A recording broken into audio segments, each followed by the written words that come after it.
രാഷ്ട്രീയ പാർട്ടികളോടും കക്ഷി രാഷ്ട്രീയത്തിൽ പ്രവർത്തിച്ചവരോടും ഓർമ്മപ്പെടുത്താനുള്ളത് നല്ല പ്രതിപക്ഷമാകാൻ തയ്യാറാകണം. ഭരണം കിട്ടിയില്ല എങ്കിൽ പ്രതിപക്ഷമാകണം. അല്ല, ഭരിക്കുന്നവരാണെങ്കിലും ആ പാർട്ടിക്കുള്ളിലെ പ്രതിപക്ഷമാകണം. പ്രതിപക്ഷമാവുക എന്ന് പറഞ്ഞാൽ എന്താണ്?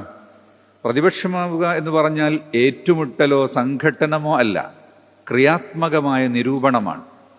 അപ്പോൾ ഭരണപക്ഷവും പ്രതിപക്ഷവും ഉണ്ടാകുമ്പോൾ ജനാധിപത്യ സംവിധാനത്തിൻ്റെ ഏറ്റവും വലിയ ഒരു ഊന്നലായി നിൽക്കുന്നത് പ്രതിപക്ഷമാണ്.